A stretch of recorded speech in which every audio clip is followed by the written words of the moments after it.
zelo me navdušilo, kaj ste naredili, res. Mislim, ne vem, če se zavedate, kaj ste naredili pravzaprav, ne? Res. Ker če danes pogledamo, mislim, mi živimo v času, ko nam nekdo v bistvu cel čas govori, da obstajajo oni in mi, ne? Mi in vi, ne?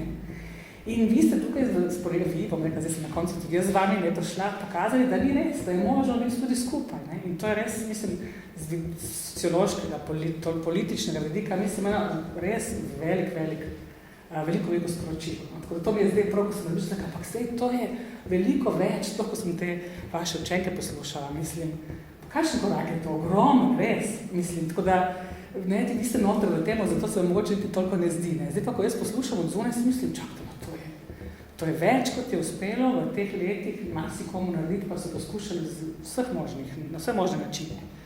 Tako da v tem smislu bi rekla, da je res projekt, mislim, bistveno več kot samo eni čezmejni razredi. Ne. Mislim, doseg tega. In to, kar se zdaj povedala Barbara, seveda, to je vseh teh velikih doživljajskih, izkušenskih, predvsem pa razvijanje pozitivnih stališč.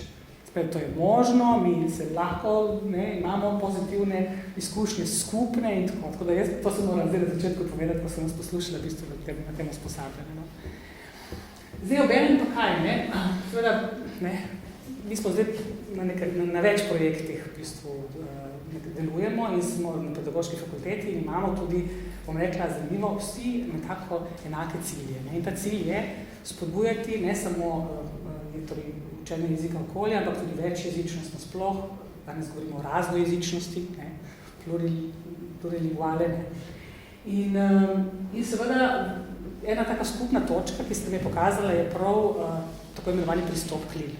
Zdaj ne vem, koliko vas je takih, ki pač KLIL pozna, ga uporabljate, večinoma vsaj ste slišali za njega, najbrž, ne? Tako ali drugače, da enega tudi že uporabljate in podobno. In zakaj je v bistvu ta KLIL tukaj? Prvo kot prvo, je že v učnih načrtih, je pač tudi priporočeno, da se uporablja ta pristop, ampak jaz mislim, da tudi nekaj drugega. Ne? V bistvu KLIL tukaj se pokaže kot en zelo primeren pristop ravno za to, kar smo danes slišali. In zato sem napisala prav vprašanje, zakaj KLIL. Najprej bi rekla, prva stvar je, da se pokaže v vseh teh posredevanjih, da gre da prihaja do enega takega res paradigmatskega premika od učenja jezika k učenju vsebine preko jezika. To je zelo pomembno in to je nekaj, kar v bistvu je zelo težko spremeniti pri svojem poučevanju. Jaz vem, da vsi poučujemo jezik, jaz sem anglistka drugače, ne? Ampak vsi imamo ta na nek način notranji boj, ne? Kako bom zdaj šel v tej vsebini? Še vedno sem jezikoslovec, ne? Še vedno v bistvu je, kaj da učim jezik, kako ne ga učim, kje sem. In tukaj v bistvu na nek način KLIL, čeprav seveda ne tako grozno enostavno, ne? Ponudi nek odgovor, ne? Oziroma ponudi neka orodja, s katerimi lahko na nek način poskušamo ta premik od učenja jezika kot takega, ne? K učenju vsebine preko jezika premostiti. Tako da zdaj kratko, kako bi zdaj, kje jaz vidim zdaj povezavo med KLIL-om, med pristopom KLIL in projektom, oziroma na kakšen način se v bistvu drugega nekako dopolnjujeta. Torej, na kratko, kaj je pri KLIL-u čisto tako zadnje izhodišče, gre za pristop, oziroma temu danes nekaj govorimo o pristopu, ampak govorimo o KLIL-u kot o didaktičnemu konceptu, ker ni klasičen pristop, ni tako kot komunikacijski pristop. Pravzaprav je KLIL temelji na komunikacijskem pristopu, tako da je težko mu je reči pristop, čeprav se uporablja veliko izrazov dodajno. Ampak gre recimo za pristop, za nek koncept, pri katerem seveda poučujemo nejezikovne predmete, kot so recimo okolje, geografija in podobno, v tujem jeziku. Ne? To je ta zelo osnovna definicija. Zdaj, jaz sem tu malo preučevala v bistvu te osnovne teorije učenja in s tem, kako se skladajo pravzaprav s KLIL-om. Mislim, že seveda se skladajo zelo dobro. Zdaj, če pogledamo že na začetku, vsi prepoznate Piažeja, otroci so pri učenju in razmišljanju aktivni. Oni se v bistvu učijo na aktiven način, tako da v bistvu razmišljajo. Zdaj, to KLIL pravzaprav je super platforma za to. Ne? Se pravi, mi vemo pri KLIL-u, da če razmišljamo v tem tujem jeziku, če smo aktivni in uporabljamo neke kognitivne zmožnosti, se bomo tudi nekaj naučili. Če se spomnite v tradicionalnem pristopu, kaj smo delali, smo ponavljali. Ne? In bolj, ko smo ponavljali dialoge, tipično, danes vemo, da to ni šlo, da to v bistvu je bil popolnoma neučinkovit pristop In sploh, če danes raziskave kažejo, da s tem, ko razmišljamo in se zdravo naučimo jezika, je to bistveno hitreje in bolj učinkovito. Se pravi, ta aktivnost v razmišljanju je nujna. Brez tega je poučevanje jezika manj učinkovito. Drugo, seveda, gremo na Vigotskega, učimo se v socialnem okolju. To je ta projekt fantastično pokazal, spet v lepe primeri, tudi refleksija teh učenj, v interakciji z odraslimi, z učitelji, z svojimi sovrstniki, je učenje bistveno močnejše. Kar je tukaj zelo pomembno, je to, da mora biti ustrezna podpora. In tukaj bi se navezala na to, kar smo v tej naši skupini prej govorili, ker sem jaz rekla, ja, ampak zakaj je to v italijanščini in v slovenščini navodila, To, otroci danes, mislim vsak, otroci, še danes pa, angleško, poslušam cele dneve, ampak ko so podnapisi, jih berem, hudičate podnapise, če so tam, Avtomatsko, ne moraš si pomagati, Vse v ozadju res poslušam tudi tuj jezik, ne ga poslušam, ampak če ga ne bi tako dobro poznala, ga niti poslušala bi. Tako da smo se potem pogovarjali, kaj bi se dalo narediti zdaj, da bi bil vse ta jezikovni del tudi malo bolj ojačen. In smo prišli recimo do ene take rešitve umestne, da bi potem lahko v prvi fazi bila igra v dveh jezikih, pa bi pa to podporo umaknili, pa bi ostalo brez scaffolding, se reče v angleščini podporna strategija. Spravi, tukaj je zelo pomembno to, da cel čas ko učimo, in tukaj pri jeziku je to zelo pomembno, zlasti tukaj, ker imamo različne stopnje znanja, seveda eni znajo zelo malo, sploh če ste rekli, čez mejo slovenščina je bistveno težje spet kot drugi jezik jo nekako razvijati, vseh strani neka podpora smiselna, ki potem počasi seveda se umika in potem lahko ostane pač ta jezik. Ker zdaj, če pogledam seveda z vidika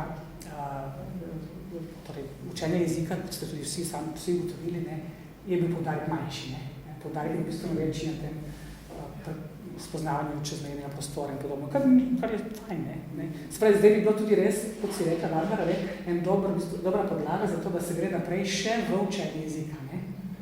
In tukaj seveda, z vidika samega poučevanja jezika, več teorij učenja, je Kril pravzaprav res zelo, bom rekla, koristen.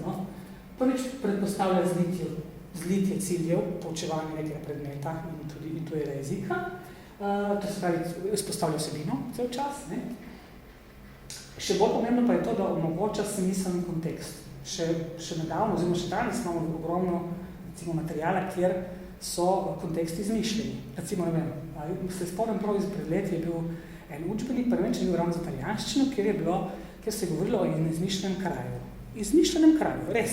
Je bilo, a ne v angleščini je bilo to, v angleščini. Tudi zagotovo tudi kakšnem italijanske, izmišljen kraj.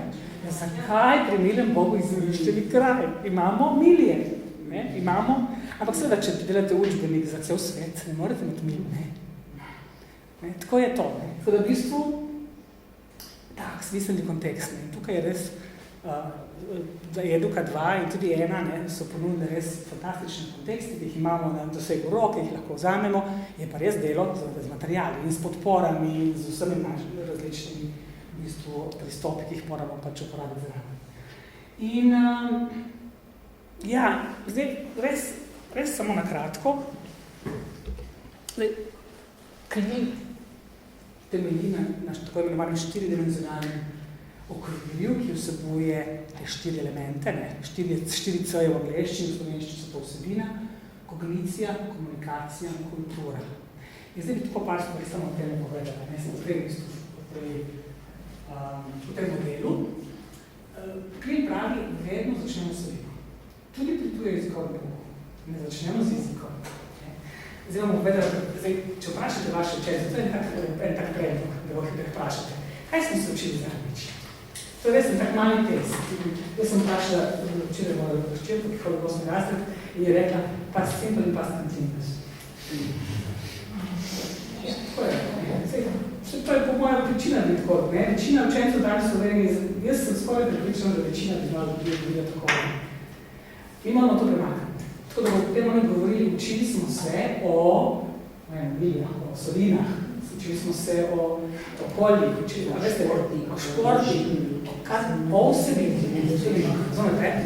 in tukaj se mi zdi res tega eduka zelo močna. ponuja vsebino, sploh ne razmišlja o jeziku. Tako da ta vsebina je vedno vodilo, vedno začnemo pri vsebini,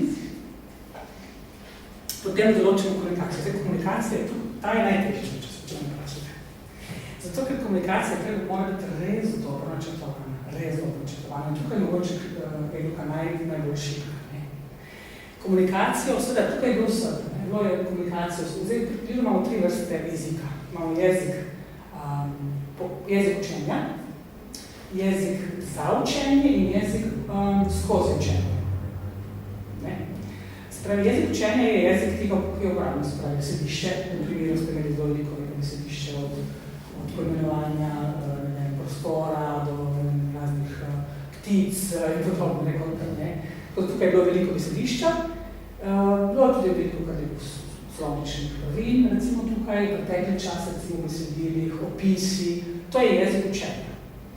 Jezik za učenje, to je ta jezik, ki se vzpostavi, ko se učimo, se pravi jezik komuniciranja, v skupini, ko se pogovarjajo, ko skupaj poskušajo rešiti problemi.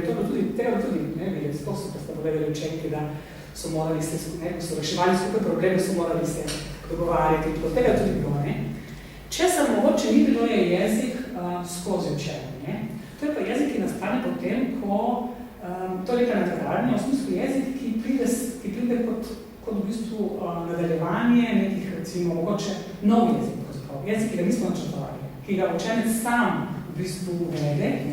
Recimo, da idealno je bilo, če neki projekt skupaj, in pa bi rekli, zdaj raziščite, na kakšen način bi lahko promovirali soline za turistične namene. Zdaj oni bi tukaj delali skupaj projekt in bi pri tem ugotovili kaj, da rabijo jezik za predstavitev tega, da rabijo jezik, kako bi to opisali. In to je jezik, ki ga mi nismo ponudili, ampak so morali sami prejti njega. To je tista nov jezik, ki ga sami potrebujejo, da lahko v bistvu dokončajo neko nalogo projekt in podobno. In tukaj v bistvu kaj?